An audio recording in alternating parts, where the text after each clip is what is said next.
Warmest of greetings, friends, and welcome to Dicefunction Discussion, the official Dicefunctional podcast, where a bunch of friends sit around and discuss their D&D game with you and with ourselves and everybody listening. With that, thank you so much for listening. We appreciate you guys tuning in and hope you enjoy a little bit of insight into some of the most recent episodes. Before we jump into the actual podcast itself, a little bit of housekeeping and just a reminder that this episode coming to your ears has been recorded just this past Monday, before it's uploaded on Fridays. That's right. Every Friday, 8 a.m. Eastern, or sorry, not every Friday, every other Friday at 8 a.m. Eastern, you will get a fresh episode of this podcast just in time for you to catch up on kind of what's going on in the minds of the players, some of the characters, and get you all ready for the next 2 weeks of Dicefunctional. Speaking of Dicefunctional, the actual channel on Twitch, we're partnered. Or not, sorry, we're not partnered, we're affiliate, which is really, really exciting. So if you are able to and you would love to support us, that is an excellent place to support us. Obviously, following us here on YouTube, following us on Twitch, and also at Twitter at Dicefunctional with an underscore. With all of those, if you do have a question for anyone who is part of our cast, we tweet out every Sunday before we record who is going to be on. So if you have questions for those members, or just kind of in general about the game, you can always tweet at us at Dicefunctional with an underscore, or leave a comment on the VOD, which is up on YouTube. I'll always be taking a look at the past 2 weeks' episodes, so you can just leave them there. We'll check them and try and get them into the show. But yeah, this week specifically, we're going to be talking about episodes 63 and 64 of Dicefunctional, and to discuss those all with me, I have Kole, voice of Addax, and Michele, voice of Erudite. How's it going, guys? Good. I do think I have a correction for you. Hmm? I do believe it is 64 and 65. It is. It says 63 and 64. Mm. Or was 65 done? This 65. Is the best part about this, because I never know. 65 is the last session. Is the last session. Well, you know what? I had it wrong last episode, so we're just going to keep this train rolling. 64 and 65. It's going to be, you know what? We're discussing everything that happens in the 60s. This is now a totally not Dicefunctional podcast, whatever. This is what happens when I prepare too much and try to be like, I know what I'm talking about this time. I never know what I'm talking about. I said I would correct you. You have to. Everyone has to correct me, because again, I don't know what's going on. Neither does Gail. But Gail does. Actually, that's wrong. Gail does actually know what's going on now, for once, which is kind of exciting. Anyway, that still doesn't change the fact that I have Kole, voice of Addax, and Michele, voice of Erudite, here to discuss these most recent episodes with me. Happy Monday, guys. How are you all holding up? It is, in fact, a Monday. I wouldn't call it happy. Hey, you know what? Any day of your life is a happy day. That's the way. That's just what I'm telling myself. That's what we're going with. But regardless of that and what else is going on, there is a lot of crazy shit going on that Fortune's Blade now finds himself in the middle of. Kind of speaking of crazy shit going on in the world. And we actually have a fair number of questions. So what we're going to do is we're going to mostly focus on the questions, because I like focusing and having other people come up with these questions. But as far as how you guys feel about having this sort of element in the game, Michele, we'll start with you on this one. What is kind of what are your thoughts on having this kind of a element in a D&D game where you have the entire town, which is essentially against the group, and we got to get some innocents out in whatever sort of creative way we can, and, you know, try and keep them alive? Like, is that something that you enjoy having in a game? Do you think it makes for a good story? Kind of, what are your thoughts on that? I think it's interesting. It feels more, it's weird, because like the last time we dealt with like a town that was like a lot of our stuff has been dealing with like whole towns and like, or whole cities or islands or whatever, and it's all been like different things, like where it's like an island where there's nobody, but the only things that are on the island are basically supposed to kill us or trying to because of something that's in charge there. And then once we got rid of that thing, they were no longer what's the word, hostile. Then you had Belmere, which were basically dealing with different factions of a town, and there was weird shit going on there, but it was like less like the town against us and more like one person fucking things up in the town. And now this is like the entirety, except for save a couple people, of a full town where basically everyone's against us, specifically me. It's just like weird different dynamics. It's like the same basic concept, but this is like, it's like almost like levels of, it's like levels. It's like from least to most dangerous. Like, and we're in the most dangerous thing where anything could kill us, as opposed to the other thing where it was the first town where it was just like the one thing. And then in Belmere, it was the one guy or the two different groups or whatever. And then this is just everyone. Oh yeah. Does that make sense? I feel like No, I'm that like totally rambling. makes sense. Yeah, it's like we have there's a whole lot less information, and it's a whole different, instead of where, on the Sky Island, there were pockets of things, and we could kind of guess what was there to a certain extent. This one is just, there are just a lot of people there who are just ready to kill us, and we have to deal with that. So yeah, it's it's a different thing entirely. What about you, Cole? Kind of have a similar thought on it in the sense that it is kind of just an escalated Belmare. So on that front, it's a little repetitive, but I do think it's generally interesting. I will say, like, I think I preferred the island a little bit more, just because there it's like, well, yeah, we had to save the entire city and whatnot, but it was more exploration focused. So it was Mhm. like we were just trying to figure, hey, this place has been like lost to history, and we're more focused on like what happened here, what's going on, more than there's this big demon going on that we need to defeat. Yeah, no, that is totally fair. It is definitely in that way a lot more stressful than than the Skyline was. So I totally get where you're coming from on that. I'm interested to see kind of what other sorts of little pockets and secrets there are, and try and piece all of this together. Um, just kind of looking at it in a general sense, uh, kind of in an overview way from what we know so far, what we fought, everything of that nature.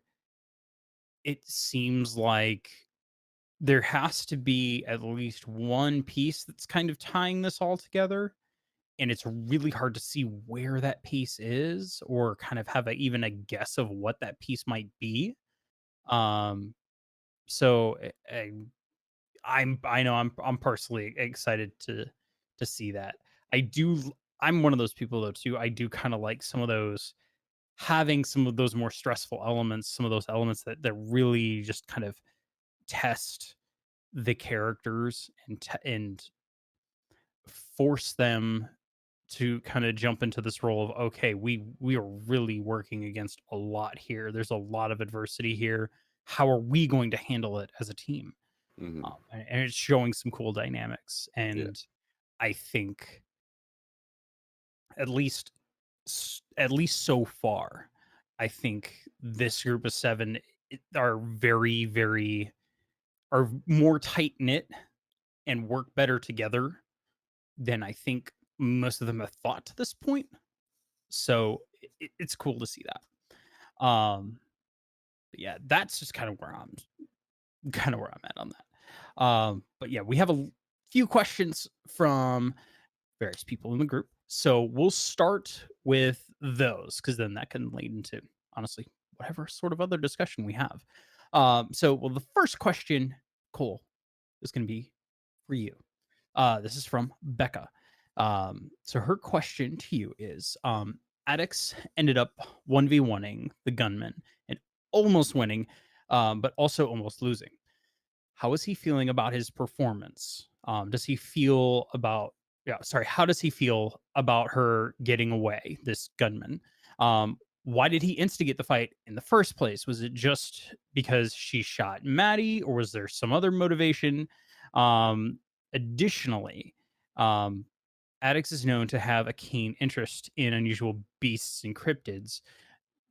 Does this gunman's appearance intrigue him at all in regards to his fascination with new creatures? Yeah, that was a thing. 1v1 It was. Honestly,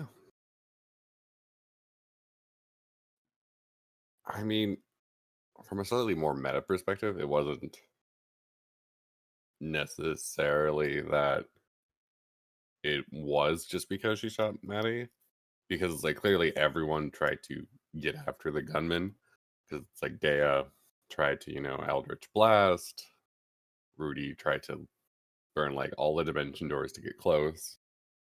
It just so happened that Addax was really the only one who really had access to the gunman.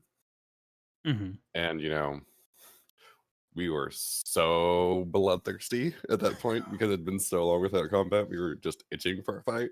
Oh yeah. And so that was definitely a part of it. But story wise, because I actually have been thinking about this a lot, was that initially in my head, yes, it was just because it was Maddie. But I think the more that I think about it, ever since, Gale gave Addax the dagger, he's like, oh, I'm actually part of something now. Mm-hmm. More than just, yeah, he's okay. He's here, I guess.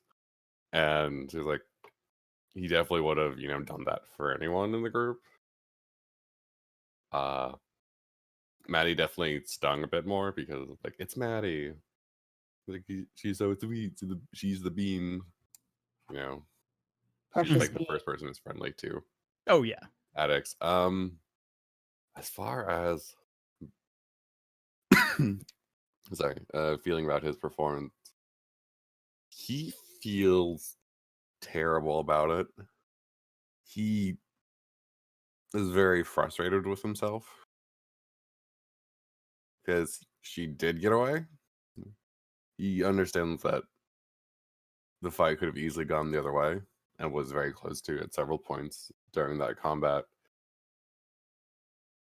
But ultimately, it seemed fairly even Mm-hmm. between his sustain and her damage. Yeah, that's mainly it. It stings. He's disappointed in himself. He wishes he did better.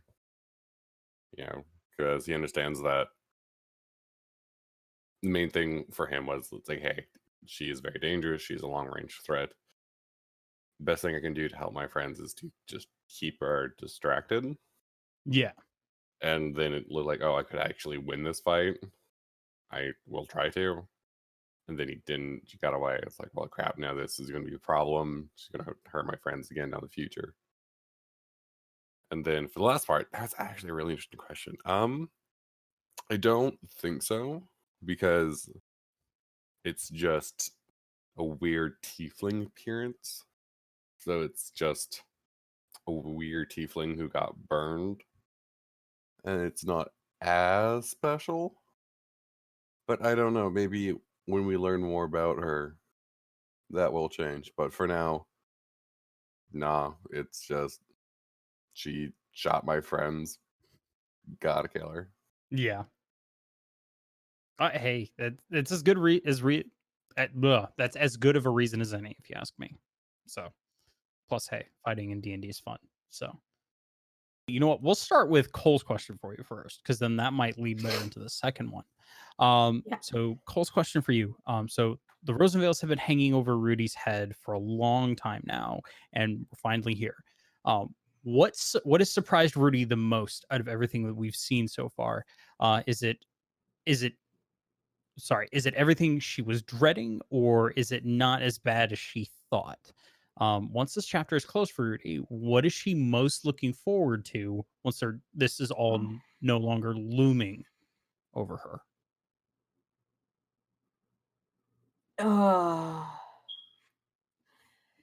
mean, It's other than the visual stuff that we were just talking about. Yeah. So the first thing, I think the thing that surprised her the most is that how is how known she is.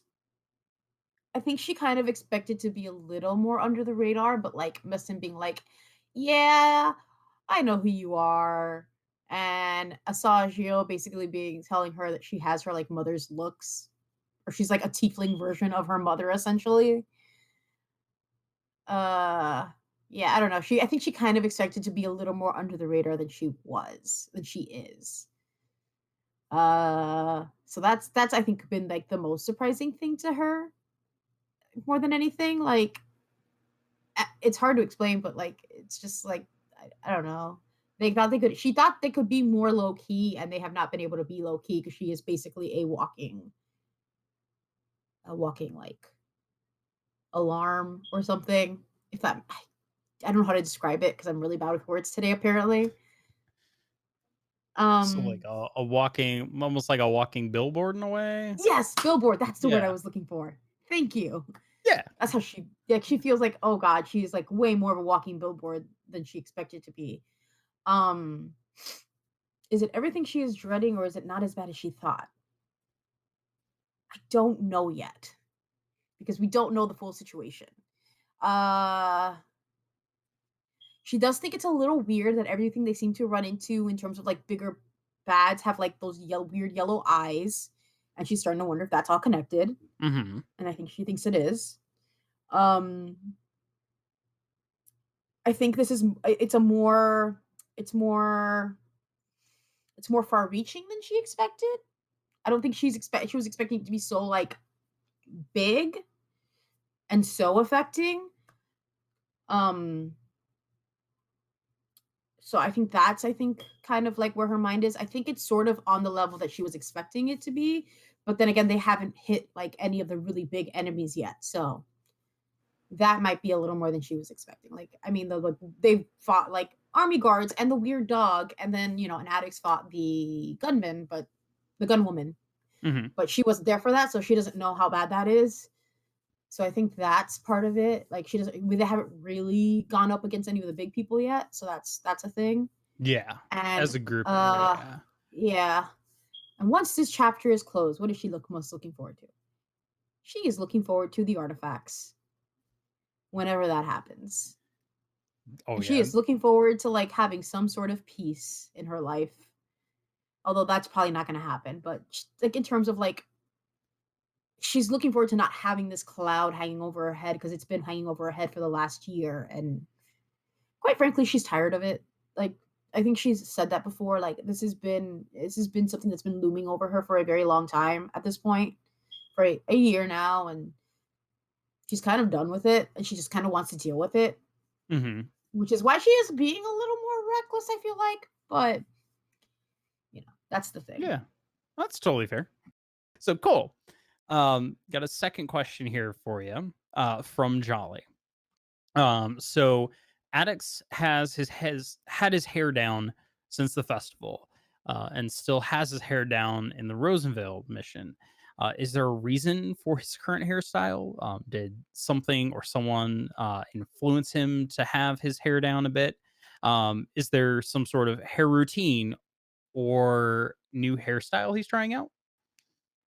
Here, he did get a cut, like I described Mm-hmm. previously, and so it's back in a ponytail. It's like it's no longer his usual hairstyle. No, him letting his hair down in the during the festival was him trying to kind of relax a bit, because it was really the first time with this group that he had an opportunity to, because Mhm. he met them on their way to Osteroth's tomb, and then that was there. Then it was all of Belmare, and it's just like it was one thing and then the other, and it was like he's constantly going down, he's constantly fighting. Like this is probably the most combat he's seen in such a quick succession. So it's just, and while he can fight and he's good at it, it's still not something that he's used to, I'd say. Yeah. So this is him just trying to, relax and, just focus on, having fun and, just let, the whole let your hair down kind of thing. As for why he changed it up, it's more like, well, I guess it's just that, especially like, talk with everyone and just like how it's just getting more serious and feels like they're always trying to save some new town under duress. It's like, well, this isn't as, whimsical as a group as I thought they were. And I am a part of this, even though we're doing things I don't necessarily want to be doing. So might as well, get serious. So it's like tying his hair back and braining it up a bit was just mainly to like get more focused and just under control than just letting it hang loose for the most part. So, it's easy to fight. It's not getting in his face as much. It's just kind of that thing, more function over anything. Yeah. Hey, nothing wrong with that.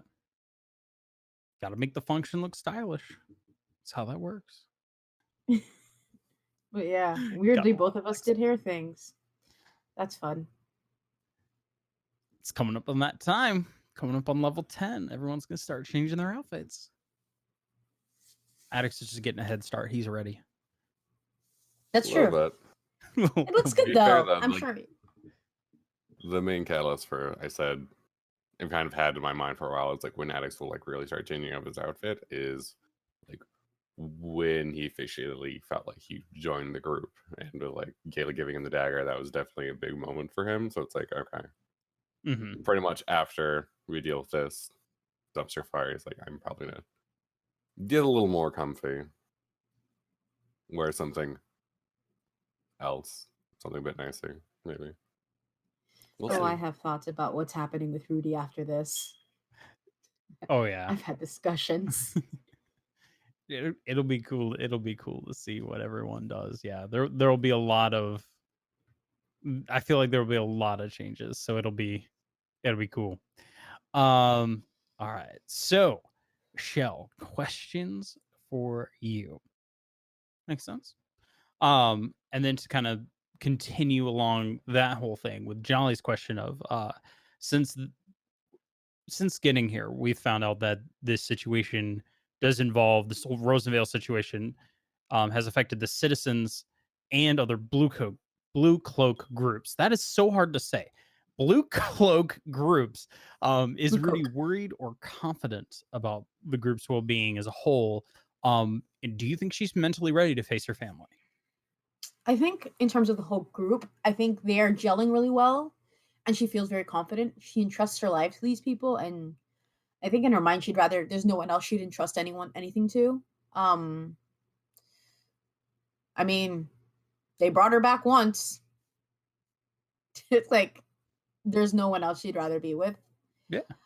And in terms of like being mentally ready to deal with her family, I don't know. I feel like she thinks she is, but she's actually not. Like she's ready to go in. She's just ready to deal with them.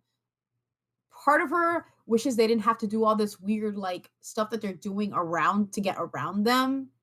Like she wishes they could just go in, even though like her logic brain is like that's a bad idea. Like her influenced by Gale brain is like, let's be real, this is true. Yeah. Her influenced by Gale brain is like, no, let's just go and fight them.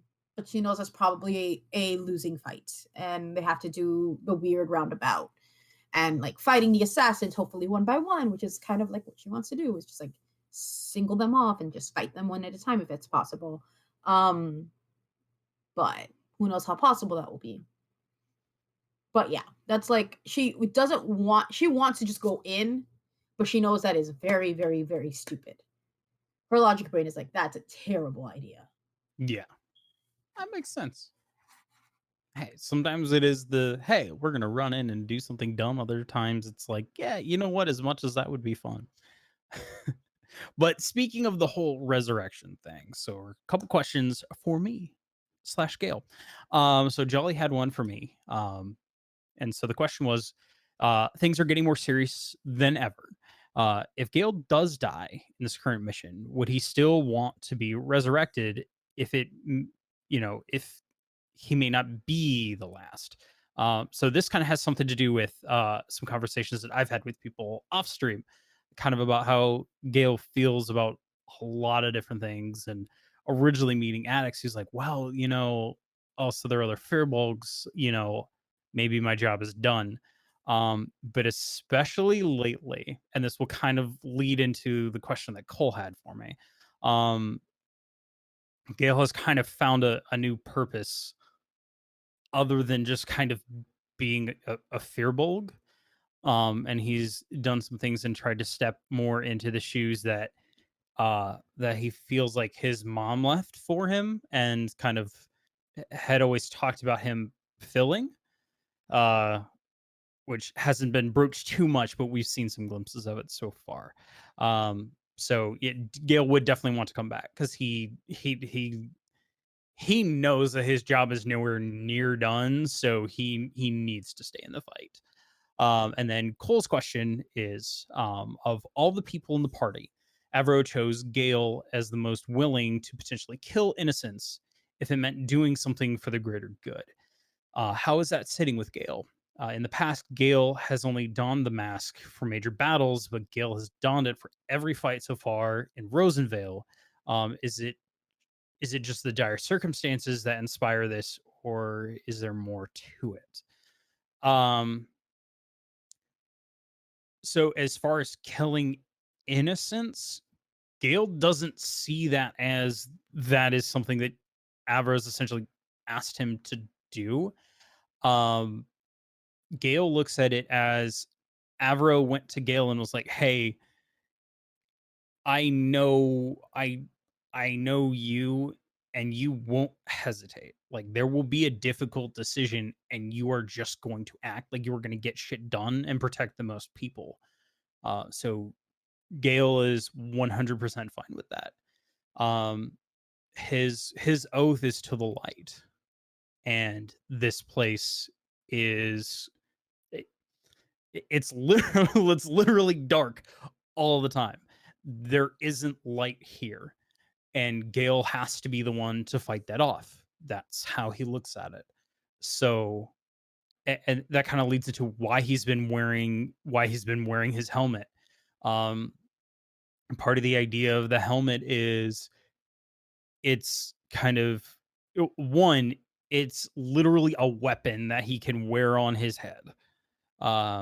And two, the idea of it is to strike fear into those that would fight him. The helmet is nowhere near done, so it does not have all the representation that Gale wants in it. But the idea is, especially in a place like this, Gale understands the situation kind of on a base level.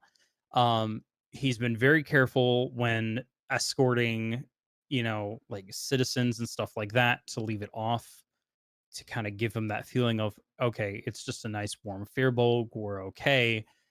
But the second that they have to go fight something, he knows that there's a chance that when they do go to fight whatever this is, that they will possibly be seen. They're behind enemy lines. They don't have any friends here.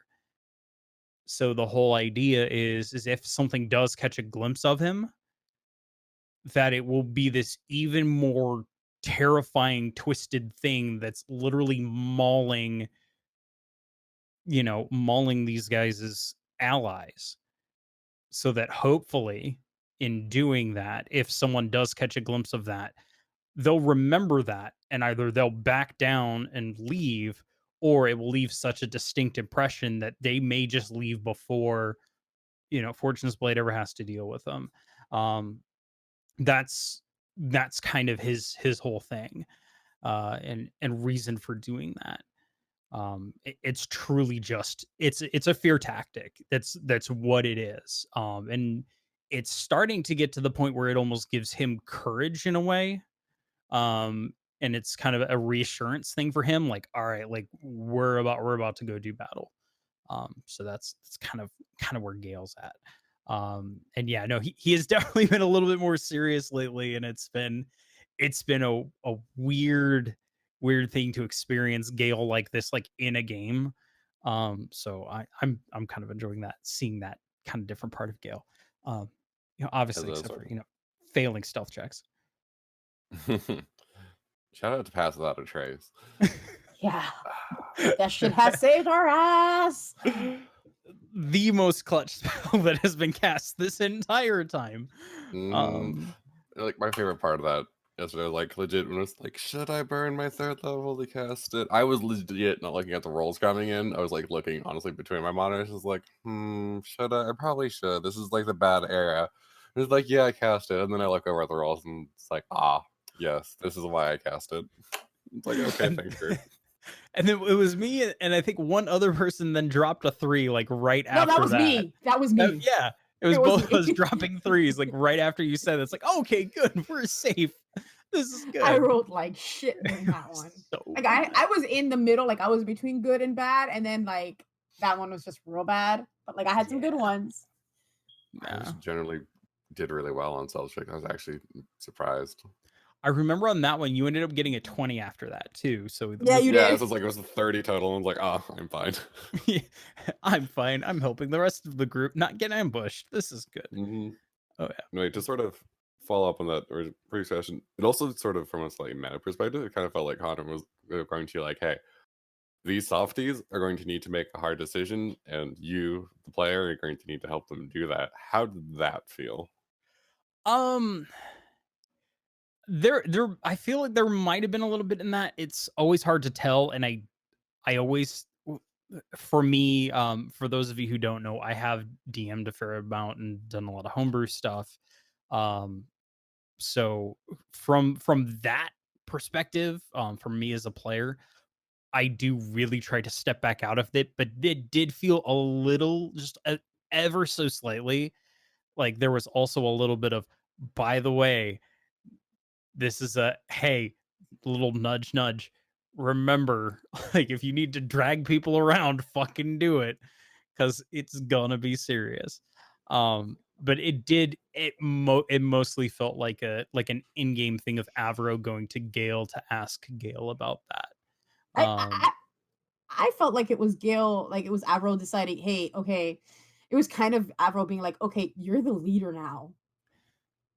It felt like there was a little bit of that too, yeah. It was like, you're the leader. This is, yeah. I mean, I think at this point,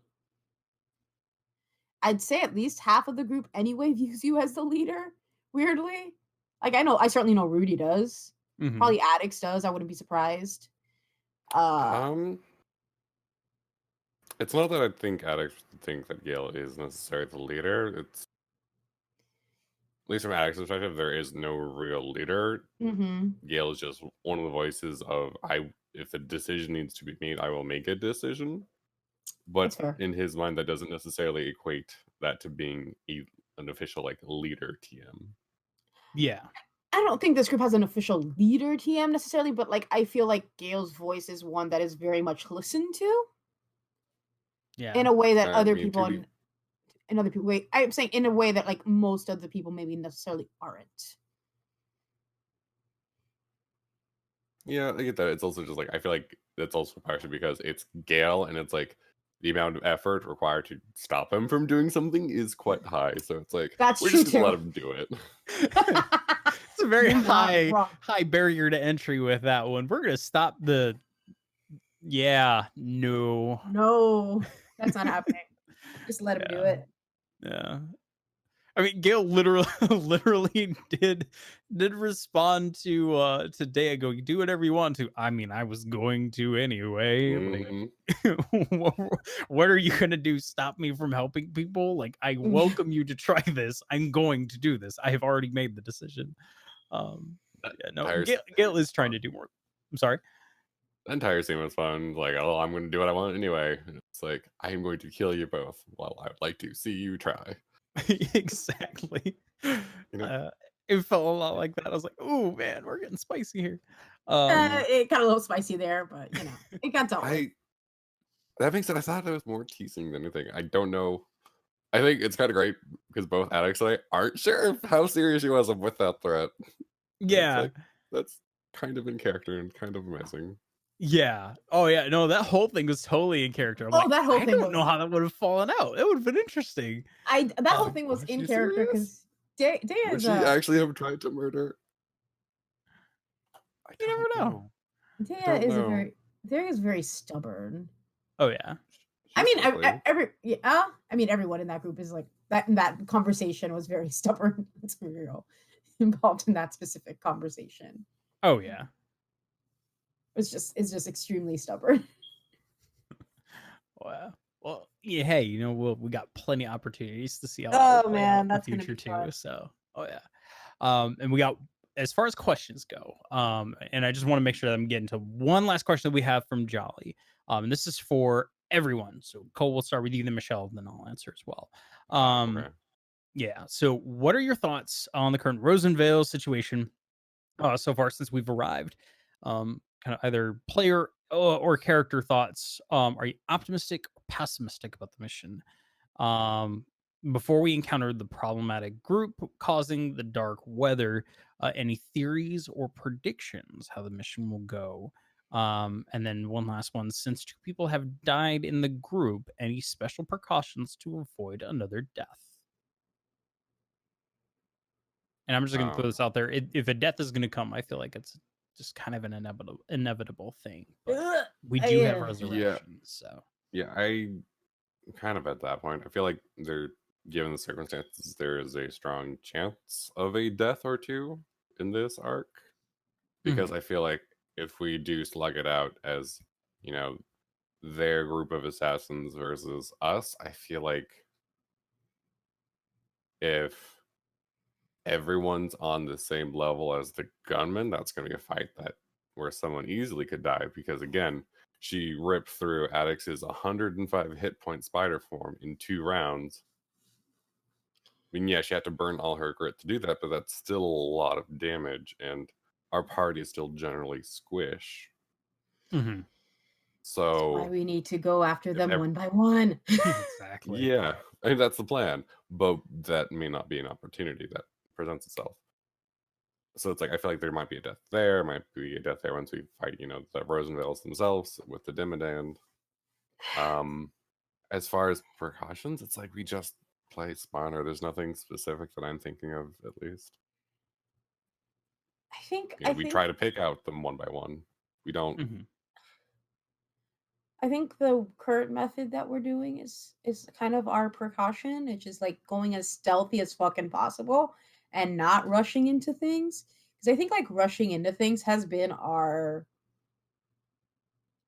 downfall. Like Yeah. we've tended to like I know what Rudy's trying like her like plan to like maybe not be seen because I think she feels like the most vulnerable in the group. So she's like it's probably like her and Maddie honestly are like the two most vulnerable. Like her on a personal level, Maddie because she's like the healer. So I feel like she's got things.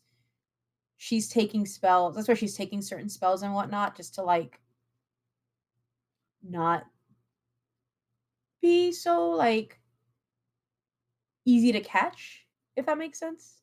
Yeah. Like she's taking a lot of very defensive things in terms of like what she's gonna take.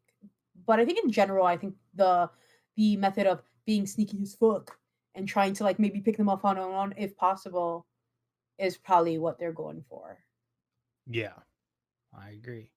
Would you say that Rudy is optimistic or pessimistic about this whole what we're trying to accomplish? God, I don't know. It feels like a very dire situation. I think she's somewhere in the middle. She's terrified. She's scared to death. She has said that too. She is working through the fear, but she is scared to death because if anyone dies, I guarantee you, like I already know because I know how she is. I know like who she is. I know if anyone dies, she's going to feel super fucking guilty about it. Mhm. I don't know what she would give up for that person, but she would probably give up something, and I don't know what yet. Her other eye. That would make her useless, so no. That would be that she You would. could be like Geordi from Star Trek. Get like glasses that are just artificial eyes. Honestly, she would probably at this point give up the bracelet. We just put like googly eyes on Rudy, and she just doesn't know. Oh, oh, don't do that. Mystic That's googly so eyes, they're just fucking like moving around. I don't know, but if somebody, oh god, Rudy's I no think longer able to have a serious conversation or a heartfelt moment because I hate you guys. everyone else is just looking at the googly eyes like, I think ultimately, like, I actually think we can avoid death. Mhm. I do. I think it is possible. I don't think it's inevitable that someone will die. Yeah. It's hard. Don't get me wrong, it's very hard, but I don't think it's inevitable someone will die. Because I think we're pretty good about resources and whatnot. And if we manage to pick them off one by one, I think we can. Even 2 and 2, we should be able to handle. I'll be honest with you. Yeah. I think anything less than the 4 stack, Exactly. I think that will be good. Especially like we could take 3, but taking 3 with the cleric might be tough.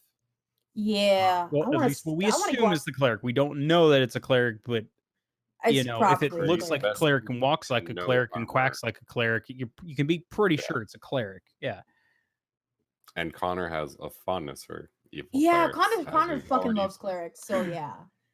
We all know this. By the way, for anybody listening to this, who hasn't played a whole ton, trust me, you play long enough with one specific DM, and you'll figure out what types of characters that they really like throwing against you. So by this point, we've started to figure out, like, okay, this is kind Connor of has the a thing type. that we're fighting a lot of. Connor really loves clerics, and we've all Yeah. noticed that. Connor Like, really likes smart, manipulative, charismatic clerics.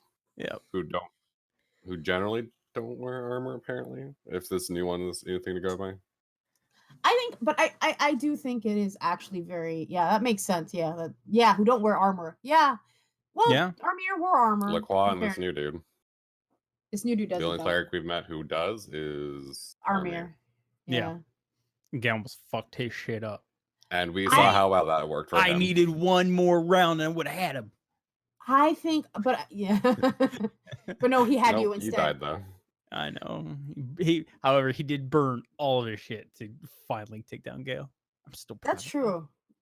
True. Shout out to bosses for burning all their stuff to try and kill our characters. and I failing. know. I do think, but yeah, I think Rudy's going to be, especially with them. Like because she's kind of realized that they're like kind of after her specifically, and she's like, cool. They know what she looks like and they know who she is. If it messes any indication, so she's like, cool. Greater invisibility. Like, this is fine. This is good. She's got greater invisibility, man, and the ability to run fast if she needs to. Mm-hmm. At least for one round. All you need. She Cole, no real longer quick, uses- do you think that Addax is optimistic or pessimistic about completing this mission?